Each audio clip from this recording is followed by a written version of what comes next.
ये परशुराम जी क्रोधित होकर कहते हैं, रे नृप बालक काल बस बोलत ताहि न संहार। मूर्ख बालक, तुम काल के वशीभूत होकर के ऐसी बातें कर रहे हो, इसीलिए तुम अपनी जिह्वा पर नियंत्रण नहीं कर पा रहे हो।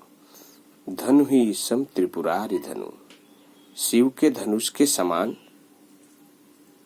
विदित सकल संसार। पूरे संसार में प्रसिद्ध है कि शिव के धनुष के समान कोई दूसरा धनुष नहीं है, और तुम इसे धनु ही शब्द कह करके हमारे गुरु का अपमान कर रहे हो। इस पर क्रोधित हो करके परशुराम जी लक्ष्मण जी को ये खरी खोटी सुनाते हैं। इसके पश्चात लक्ष्मण जी कहते हैं, लखन कहा हसी हमरे जाना।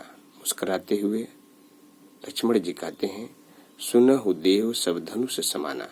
हे महामुनि, हमारे लिए तो सभी धनुष एक समान है। का क्षति लाभ जून धनु तोरे।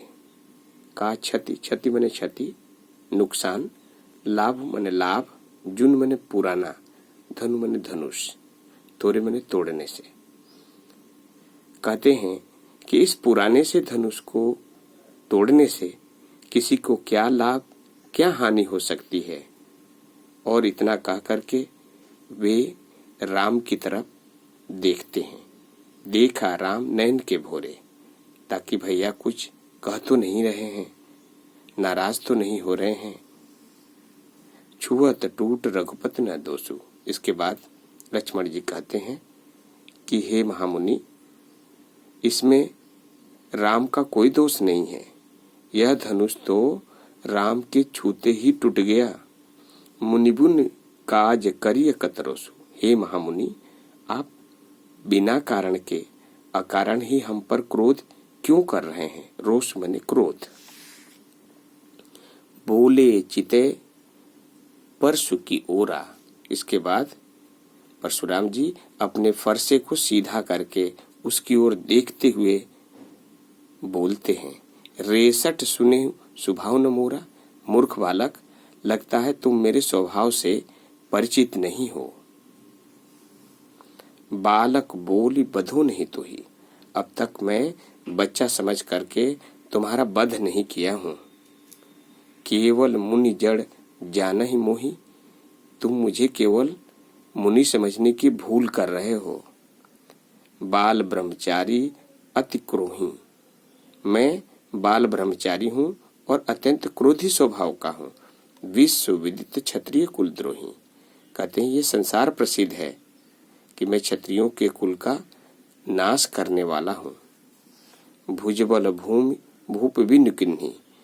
अपनी भुजाओं के बल पर मैंने कई बार इस पृथ्वी को राजा विहीन कर दिया है। भूप बिनु, भूप मने राजा, बिनु मने बिना, किन्ही मने किया है।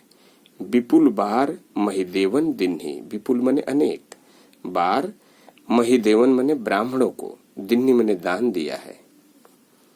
सहस बाहु भुज छेदनिहारा। कहते हैं कि ये मेरा फरसा ऐसा वैसा फरसा नहीं है। इससे मैंने सहस्त्र बाहु की भुजाओं को भी काट दिया था। छेदनिहारा मने काट दिया था। परशु विलोक महीप कुमारा। और उसके बाद वह लक्ष्मण की ओर देखने लगते हैं। अपने फरसे की ओर देखते हैं और लक्ष्मण की ओर देखते हैं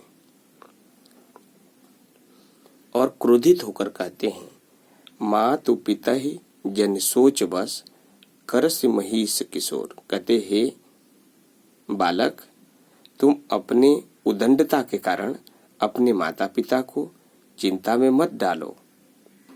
मेरे फरसे की भयंकरता के बारे में तुम्हें अभी ज्ञान नहीं है, इसीलिए तुम मुझसे ऐसी बातें कर रहे हो। मेरे फरसे की भयंकरता का एक उदाहरण मैं देता हूँ। गर्भन के अर्भक दलन। कहते हैं कि गर्भ में पल रहे बच्चे भी इस फरसे की भयंकरता के प्रभाव से गर्भ में ही अपने प्राण त्याग देते हैं। गर्भन के अर्भक दलन परस मोर अति घोर। घोर मने भयंकर। मेरे फरसे की भयंकरता इस बात से सिद्ध हो जाती है कि गर्भ में पल रहे बच्चे भी अपने प्राण त्याग देते हैं। अब अगले वीडियो में अगले पद की व्याख्या सुनेंगे।